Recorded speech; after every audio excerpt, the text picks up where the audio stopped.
my favorite spells are spells that can be done anywhere and practically everywhere. And this type of spell, the living spell, is something I'm teaching on August 25th. And for this spell, you can do it anywhere that you want. Currently, I'm at the park. This is one of my favorite parks. And I'm sitting in my car and I'm about to do some magic. And nobody around me, nobody at this park is going to know what I'm doing. It's going to look like a simple everyday task. And all I need for it is a journal notebook, a digital journal, digital notebook, and my imagination, so that I can tap into this energy and feed this living spell, a spell that builds potency over time, a spell that is proactive, bringing me the things into my life, the people, the opportunities, the wealth, the prosperity before I need it, so that I'm not reactionary in my magic, so that I am feeding this spell every single day, making it a potent resource for my daily life. So if you're interested, go to leandrawitchwood.com and get more information. Blessed be. This time in the Magick Kitchen, we are joined by Jen Sankey to discuss lunar magic. I'm Leandra Witchwood. And I'm Elyse Wells. And welcome to the Magick Kitchen Podcast, where we talk about magic, kitchen witchcraft, herbs, and everything in between.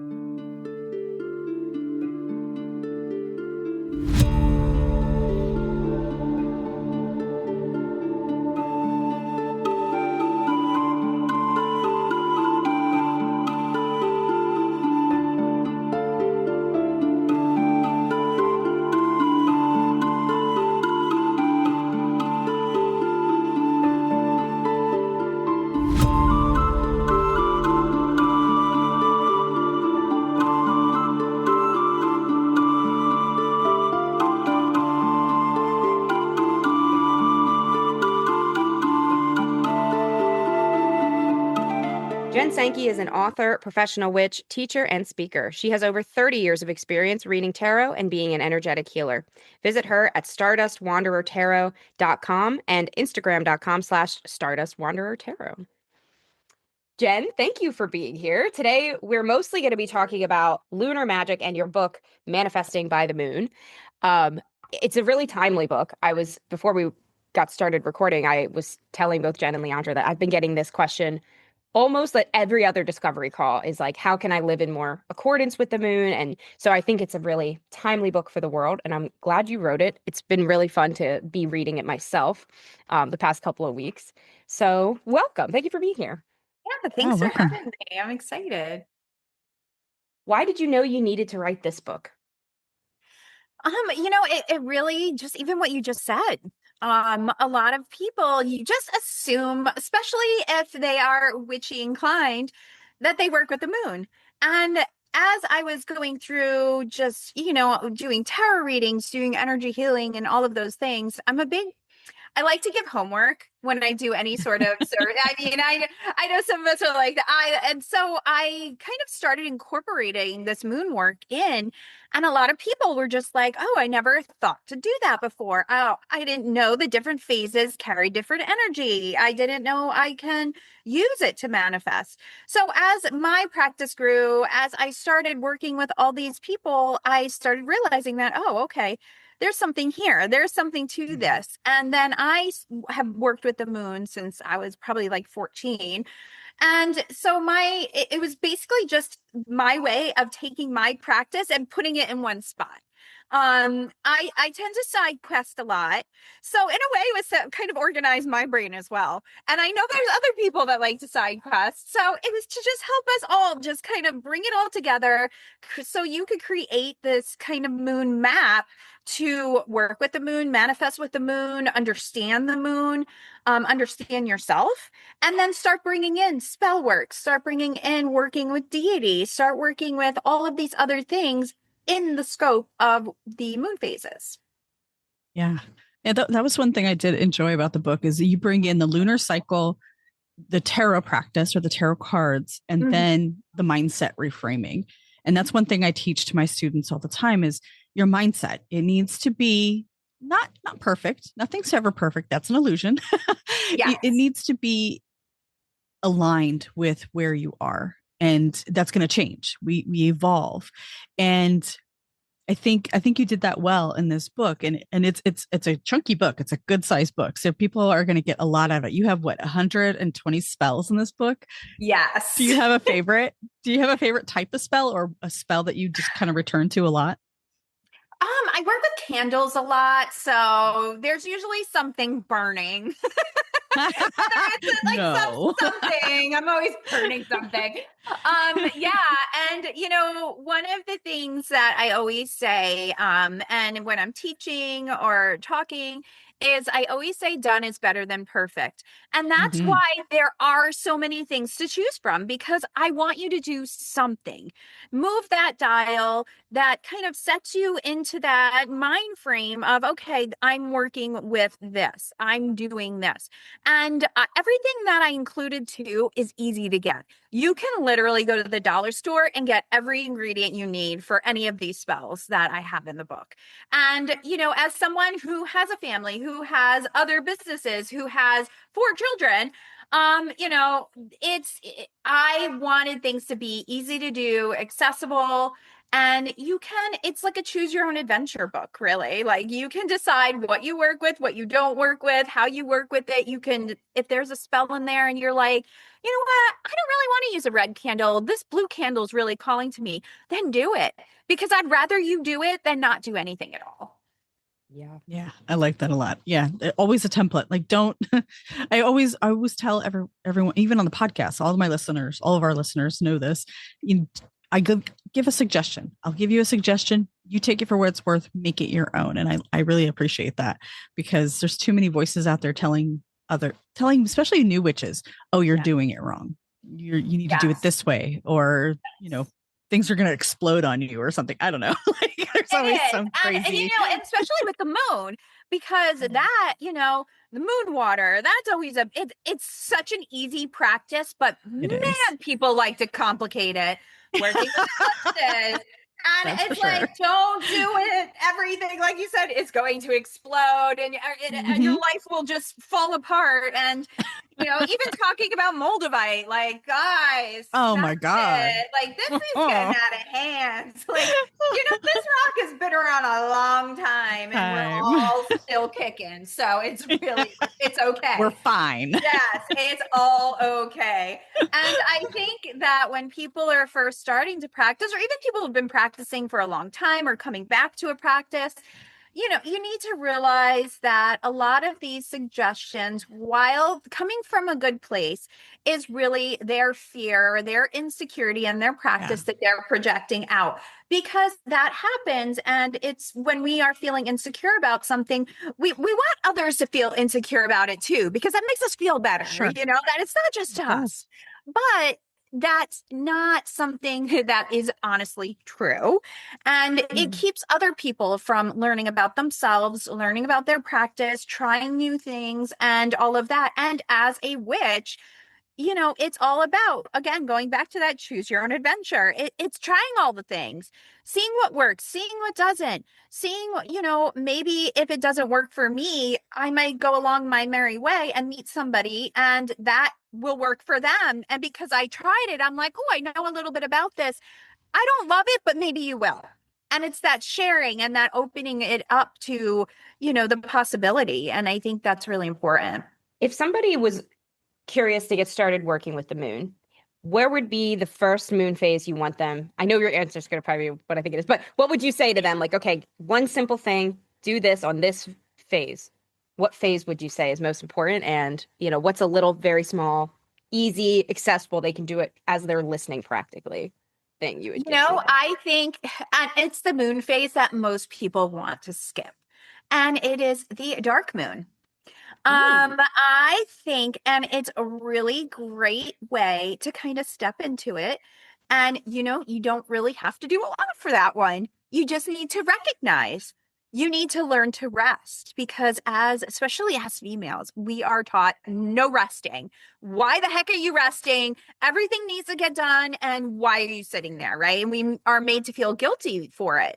And I think working with the dark moon is really, you have to kind of sit with yourself, and that helps to kind of bring that awareness about it helps you to kind of poke at those little shadowy things that maybe you've been stowing away. Because as you work through the phases, these things are going to pop up regardless, and you can't ignore them. So why not just start with it? And then at that point, you're going into the new moon, and then that's when you're going to start deciding what you want to work with or bring in or manifest and all of those things. And, I think it's important. And I think it's important to really sit with ourselves before we dive into anything.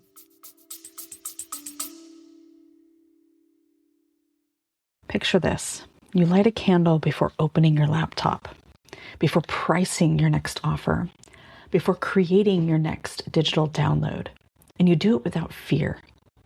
You don't feel drained or pulled too tight. I'm inviting you to Hex the Hustle, a 4-week journey for business witches and those who are considering being a business witch, to discover which of my divine feminine archetypes is currently running your business. And when you discover this archetype, I will create for you a personalized grimoire showing you exactly how this archetype runs your business and how you can infuse your business with magic. This is for witches, mystics, healers, and divine service providers tired of the borrowed hustle model. To claim your seat and get your customized grimoire, find the link in the show notes or visit leandrawitchwood.com. Come with me and let's create a different business model. Yeah, I like that a lot because the psychology of it is valid. We're always taught to hustle, hustle, hustle. And that's one thing I'm teaching to witchy business owners. I call it Hex the Hustle. Yeah. Oh my gosh, cute. I love that. I feel like there should be a t-shirt. Right? I love that. I might make something. Yes, totally. Because what I'm teaching, because it's things that I've learned in 20 years of business and as a witch, you've got to rest. You've got to go with the flow. You've got to work and then rest and plan and reassess. And I think the moon phases and how you lay them out help witches do that. It helps them reevaluate. Oh, okay, this practice is working for me. This isn't working for me. Oh, I never thought to put this tarot card with this moon phase or in this context. Mm-hmm. So you've been practicing tarot for a long time. How did you start connecting the cards and the moon phases? Because I'm not a tarot person, so tarot confuses the crap out of me, just like astrology for all those witches out there who are feeling me. But I work with the spicy moon. Stars out there. I know. Trying to tell us what to do. I know. How did was there a moment where you're like, okay, I get it, or was it like a progression? Tell me, tell me what you mean. I mean, I think it was just kind of, for me, it was just a natural progression. And as somebody who does tarot, and I just would pull cards on the different moon phases and, kind of getting deeper into it and really thinking about the cards and thinking about the phases and what they represent. I'm like, excuse me. I'm like, you know what? This card for me really resonates with this phase. And I think we can use it in this phase as a practice and a way to kind of direct that energy in a way that is physical, because you're physically looking at the card, you're embodying that card, you're looking at it, and what can I actually do using that card? It can be a representation of yourself or what you're trying to bring in. So, it's just just kind of bringing all of those things together. And again, if it's something that you don't do tarot, you don't want anything to do with tarot, fine, don't use it. That's totally fine. If there's another divination that you love, you can easily substitute that in. And so, but for me, that was going to be my next question. Yes. I got you. Yeah. And, and you can use runes. You can use Lenormand. You can, anything that you can use, crystals, and just, whatever that crystal means for you. Look at whatever that moon phase is, and really whatever works for you, just put it together and use it. And that can change. And these, again, are suggestions, these cards. If you get into that new moon phase and the Fool isn't the card that you want to work with, and maybe you want to really embody, that the inner mastery of things. So the Empress card is a card that's working for you. You got me there. Do That was it. exactly what I was going to say. So when you're talking about the dark moon, I just put together a recorded presentation. I'm thinking this will be Mhm. passed by now. Yeah, no, this will be passed when this episode comes out.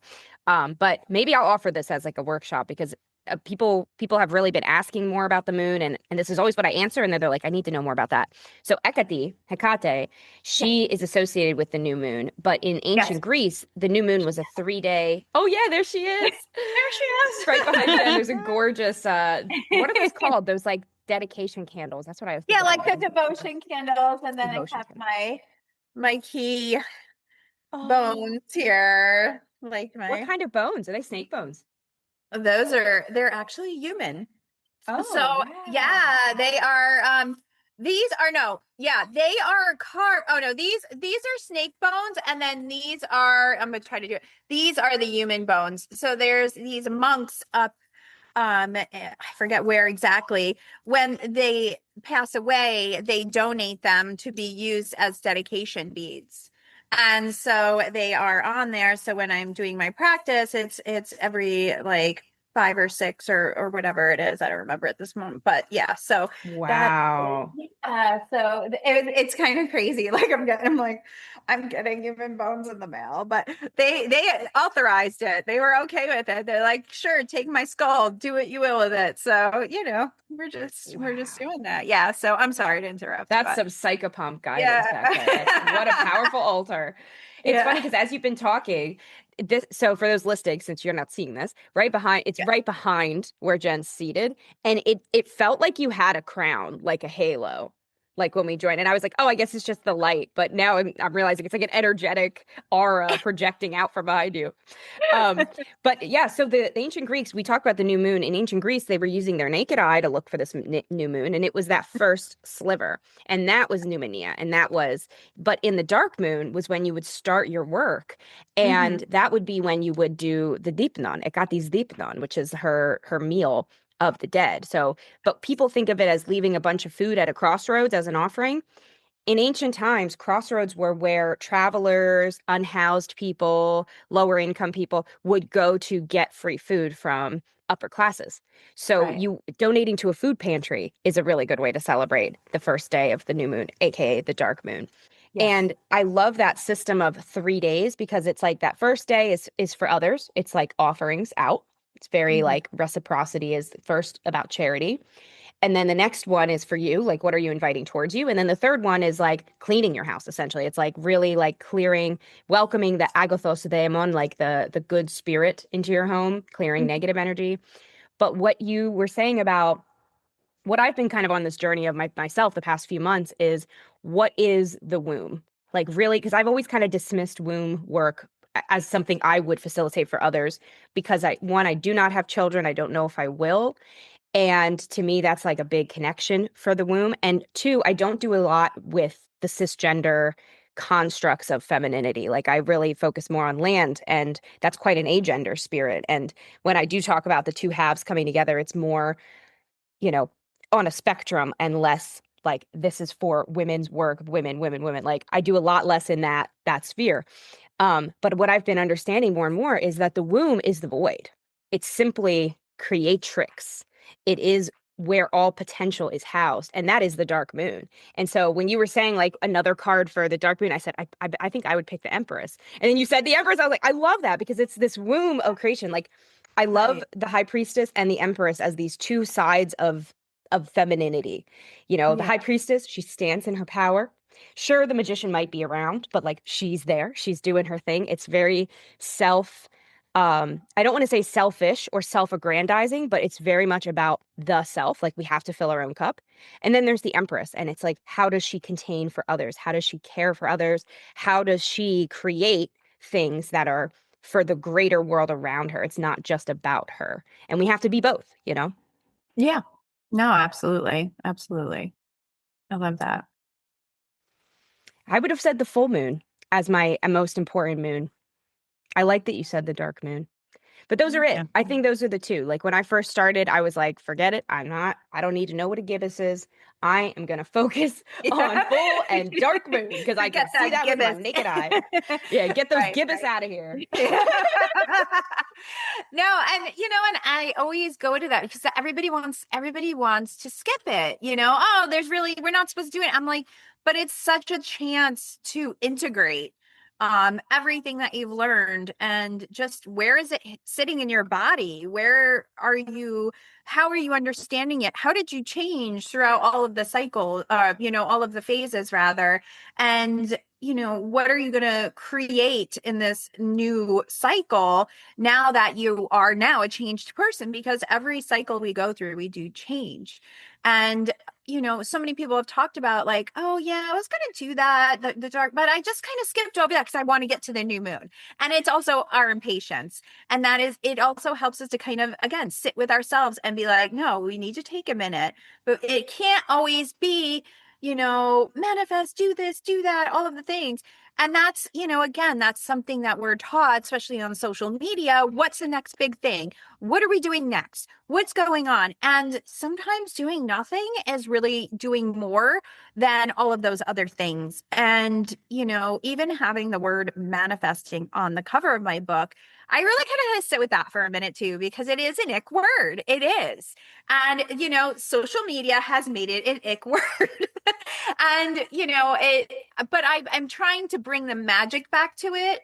And, using the moon too, it's like taking the focus away from the rich quick schemes that are out there, or manifest quick 3 days, manifest everything you want. And that's not going to happen. Be a billionaire in 3 days. Exactly. And it's like, oh, let's hire, I'm a manifesting coach, and, pay me 10 grand and I'll bring all of your dreams will come true. And I've just seen so many people fall victim to that. And, being able to really listen, you can do this yourself. If you want to hire somebody to help guide you and, all of that, learn about it a little bit first so that you can tell the difference between somebody who is just trying to make money and somebody who is there to truly help. Because I do feel that they are out there, but they're not as loud. They're not as flamboyant as the other ones, because they're the ones, and they're like, oh, look, I have all these things. I have a Gucci purse and I have this and I have that. And I think it's important to realize, to understand too, when you're manifesting through a moon cycle, it doesn't necessarily mean it's something material.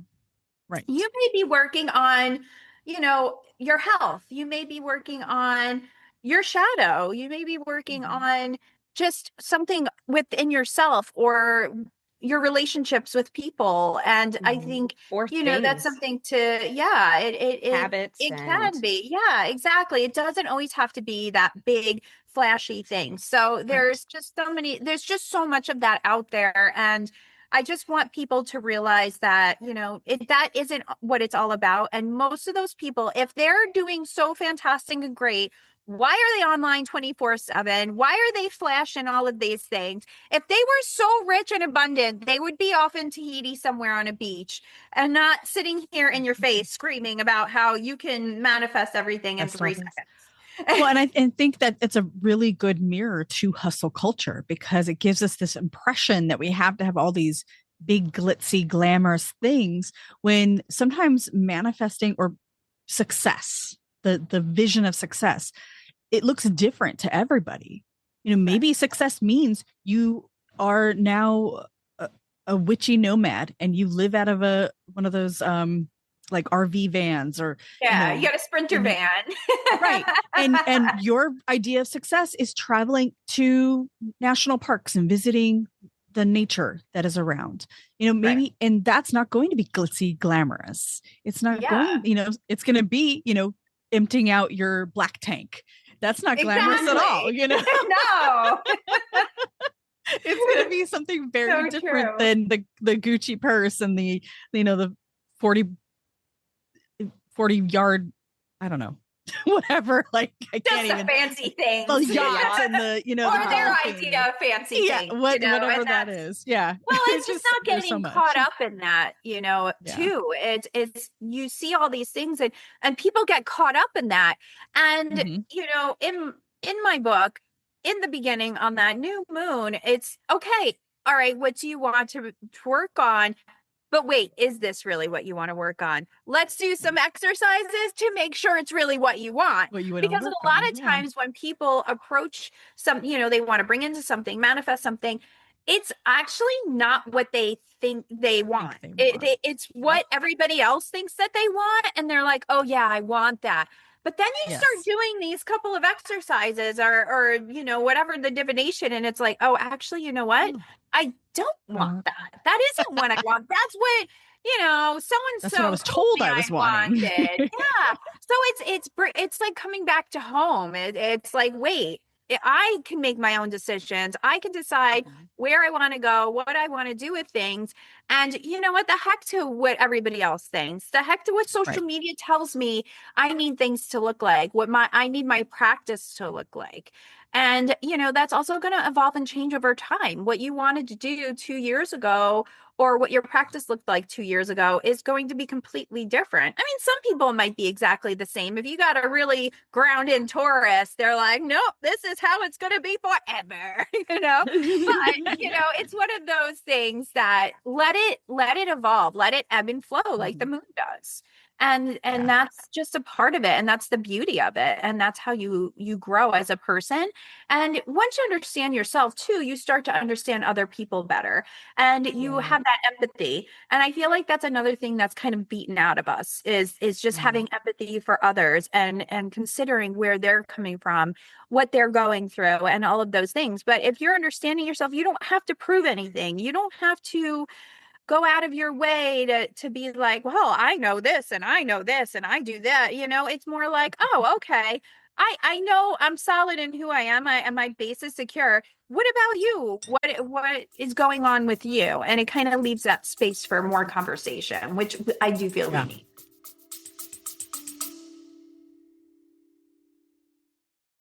Imagine awakening your intuitive gifts in the land of the oracles, where it all began. At Intuition Activation, my retreat in 2027, you will walk the sacred grounds of hidden oracles, be initiated at Delphi, and hold ceremony in the Carikian Cave, the birthplace of the Pythia, where you will deepen your ability to hear, trust, and embody your inner knowing. Between these powerful experiences, you'll return to a luxury villa in rural, untouched Greece, where you can integrate beside the pool or the sea. This intimate retreat is limited to only 5 people. Reserve your place at ElyseWells.com/visit Greece. Yeah, absolutely. And we need to let people know that it's okay to want different things and to feel like that's success for them. That it's okay to live simply so others can simply live, right? Exactly. And we all want different things. We all come from different perspectives and it isn't going to be the same. And like you said, that's totally okay. And honestly, excuse me, if I just have my family around me, I'm good. If I just have the people who really care and, it's, I think too, people get caught up in being a part of all of these communities and it's like having a whole bunch of acquaintances, but really having no friends. Oh, and they're always that searching. And that is a great thing to work on through a moon cycle is finding your community or finding your people. And that's going to require some work on your end. It is. And that's the thing. There needs to be action for anything to happen, for anything to manifest. If anybody tells you, you just throw it out there, it's just a wish. A wish is really manifesting without action. So you can wish, you can get lucky. I mean, it can happen, but I'd rather do work and let me, and let the universe know that I'm ready to receive so that the universe helps me out too, because that's what the universe is there is like, oh, okay, this person's doing the work. Let me open some pathways. Let me throw a little bit their way. And it does help. And I think that people need to think about that and realize that, it isn't, you're not going to find your happiness in others. Yeah. The external validation, the external, and I think that's where you do a good job in here is addressing the mindset, addressing the inner work so that when we are going out to to find the things in the world or attract the things in the world or align with the things in the world that we want or think we want, we've done the inner work so that we can hold it, so we can accept it and keep it. And I think that's a hard one because a lot of these manifesting and I think it's so important because you have manifesting in your book title.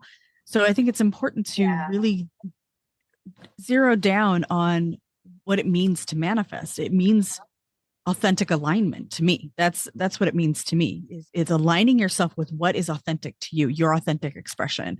And I look at it as in plants because that's my primary work is plants.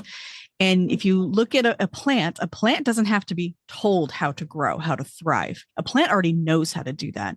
It knows that it needs to put its roots in the ground, it needs to anchor itself, and it needs to reach for the sun to get so it can do photosynthesis, and it needs to extract the nutrients in the ground, but it also needs to return the nutrients to the ground when it dies. The plant doesn't have someone lording over it, telling it how to do that. It already knows how to do that. Mm-hmm. And when we look to nature and we look to the moon for wisdom, we've got it right there. We don't need someone outside telling us how to do this. We already know, but we're so indoctrinated. We're so used to someone else telling us what is good for us, what's right for us. We forget that we already know. And the plant doesn't try to, if it's a flower, it doesn't try to be the tree because that's not its authentic expression. And I think that's such a good way to look at our inner work and that mindset that we adopt when we're trying to find ourselves in the world. Right. Well, and again, we're just taught not to trust ourselves. Yes. And, and that's why a lot of, even what I put in the book too, is working on your intuition, learning to trust your intuition, learning to trust yourself. And again, what you really want. And you can go outside and the moon's right there. And like I said, even if you don't do anything, if you're not like, I don't want to do any of this right now, and you look outside and you look at the moon and just notice where it is, then you did something, and take it a step further, moon bathe, go outside. Yeah. Or if you're in like a 5th floor apartment and, open the window, let that light in and moon bathe, let that, I think let's look at the basic, for those listening, like the basic purviews of the moon. Like, what does the moon do? We can think of it as a complement to the sun, right? Because it's illuminated by the sun. That's how it has its light. And yet it's, in a lot of ways, it's the opposite. So we often talk about the moon as like the feminine. I think of it as, of course, like you share in the book, it's deeply connected to intuition. I think of it as the light that it allows us to shine light on ourselves. So especially as women, patriarchy conditions us to be a certain way. And the moon is the opportunity. And I love that it's at night, right? Because like during the day, there's this like exposure. There's this like, okay, I'm being watched, I'm this, I'm that. A lot of us, especially us neurodivergent peeps, we really enjoy night because it's like our time to be alone and it's like the world's quiet so we can actually be loud. Like something like that seems to happen, at least for me. And so at night, it's like, okay, well, let's actually look under the hood, of the heart and what is at the core of my desires. Because that's really what manifesting is. It's bringing desires to reality. And like Leandra said, it's the alignment, because desire is not goal, and it's not, goals might be parts of desire manifesting, but the desire itself is something so much bigger. It's your purpose. It's who you're here to be, what you're here to do, why this life looks the way it does versus your last few. You are here for a bigger purpose. And bringing it back to tarot, I always say that the 3 of Swords is our biggest teaching tool. People think of it as jealousy and like, oh, great, here it is, 3 of Swords. Oh, that means I got to do some inner work. Yeah, because jealousy is our best teaching tool. It is a great thing. And the longer you're on this path, the less often you will feel jealousy. You'll feel less comparison because you're more confident in who you are. And when we have jealousy, especially when it's rare, when we only really feel it sometimes, it's a compass. It's saying, oh, that person has something I want. Because I can go and see all these people at the World Cup, right? These tickets are over $1,000 a head. I am not jealous of any of them. Could I afford to do that? Would I want to do that? No, I would not. but I also could not do that, right? But I don't want to either. So I think that I'm not jealous of those people, even though they're doing something I can't or don't have. Who am I jealous of? I can't think of anyone right now, but when I do meet somebody I'm jealous of, it's usually something that they have, or that I'm like, oh wait, I can have that. Thank you for showing me that. And so a lot of things that trigger us are our best teachers. And the moon give us that chance, to close the door after the party where we were triggered by her because of how bold she looked in that red dress. And I was triggered by him because he was reminding me of all the things I hate about patriarchy. And we leave the party, we close the door, and that's moon time. It's like, okay, now I get to let that light shine on myself. What is this telling me about the desires I have? Oh, I actually want to wear the red dress next time. I want to be the one who stands at the bar and feels cool like a James Bond girl. Or I want to say something to that guy next time. So the moon gives us that chance to reflect because she is reflection. Mhm. Yeah, I mean, absolutely. And, even taking it back to that Three of Swords, I taught a beginner tarot class over the weekend. And we were doing like some exercise, and I pull out Three of Swords, and I'm like, yeah, this one, I was kind of showing the cards that you see in the movies a lot. And with that one too, though, the other perspective I wanted to also give them, because they automatically, it's relationships and all of that. But I said sometimes it can be a relationship with yourself.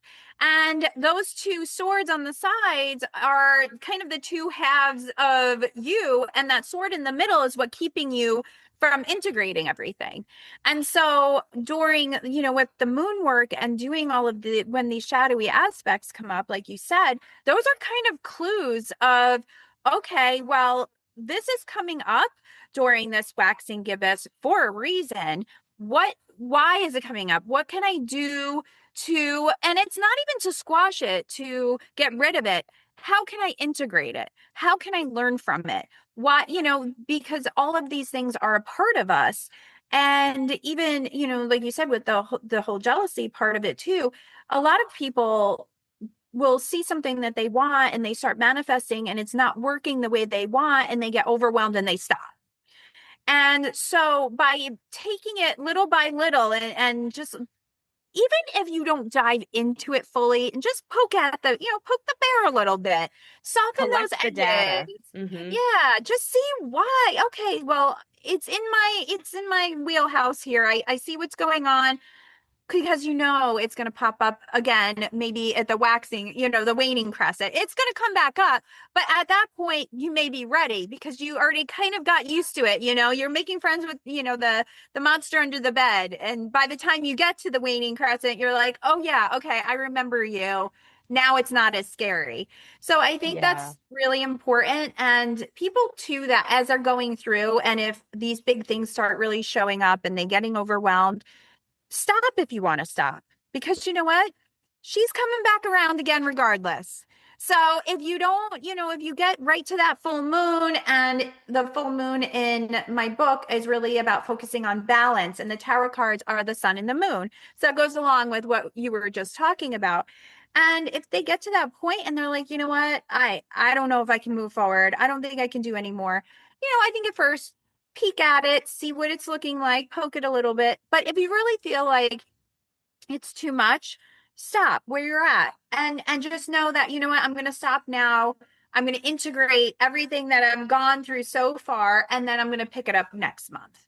And I think that a lot of people that I've talked to, they're like, oh, what if I don't get through it? Or I get through a couple of the phases and they're like, I don't even want this anymore. Like, I want this now. Then change it. You don't have to stop. You don't have to wait till the next, just, rearrange everything and keep going. And that also leads back to that done is better than perfect. I'd rather you do it, honestly, half-assed than not at all. If you just open your phone, if you download a moon app and look every day and see where the moon is, and just understand, like, learn what the phases are, and you don't do anything else, I'm happy. Yeah, I like that. Don't get caught in the weeds. Just do the thing as good and as much as you can, because I don't want anybody, even if somebody that's working, doing shadow work, you don't want them to just jump off and go in. It's like, this is a very slow thing. So yes, a lot of times, somebody might start and be like, whoa, whoa, whoa, all these things, big things are popping up. It's okay. It's okay. It's okay to stop. You don't have to jump off the ledge for it, because the moon's going to be back, and then she's going to be back again, and then she's going to be back again. So you have time. I think that's a big thing. You have time to do the things, and everybody, again, rush, rush, rush, rush. And it's like, just slow down and do what you can and meet yourself where you're at. Awesome. Well, Jen, thank you for being here. Could you tell everybody where they can get Manifesting by the Moon and where they can learn more about you or any upcoming events you've got, any offerings you've got going on? You can find my book pretty much at any bookstore, online or in person. If you have a indie metaphysical shop near you, I would suggest supporting them. If they aren't carrying it, you can always ask them to. So I also have my decks. I have Enchanted Forest Felines. That's with Llewellyn too. You can find that wherever you want. And Stardust Wanderer Tarot, the mass market edition is coming out next month with US Games. So you can find that anywhere as well. I will also be actually in Key West in October at Books and Books, which is Judy Bloom's store. And I'm going to be doing a signing there. So I'm really super excited for that. And you can find me at stardustwanderertarot.com. Anywhere, really. If you just Google Jen Sankey, all the things come up. That's usually the easiest way to go about it. Awesome. Well, thank you for being on. Yeah, thank you. This was awesome. And thank you for listening, everyone. Merry meet, Merry part, and merry meet again. Thank you for joining us on the Magick Kitchen Podcast. Please visit my website, leandrawitchwood.com, for news, information, and more episodes. I'm Elyse Wells. You can learn more about my current offerings and my upcoming retreats to Greece at ElyseWells.com. That's ELYSEWELLES.com. Join Leandra and me this Halloween at Samhain Fest, October 31st and November 1st in Havre de Grace, Maryland. This awesome festival has Laura Tempest Zakharov as our keynote speaker, and you'll be able to shop handcrafted treasures and connect with your ancestors in a powerful Samhain ritual led by my coven. You can enjoy witchy covers from queer cryptid rock band Field of Embers on Saturday night, and we've got lots of speakers, including diversity and queer ancestor practices with Enfys J. Book, Decolonizing Death with Reverend Ron Padron, Ancestral Tattooing with Jake Morningstar, Poison Path Magic with Datura with Kobe Michael, Honoring the Dead with Judy Ann Knock, and I will be speaking on how to work with Artemis and Hekate as guides of life and death. Leandra will be there hosting a tea ceremony, and all of us will be available for book signings. You can get your tickets at samhainfest.com. That is SAMHAIN fest.com. We hope to see you there.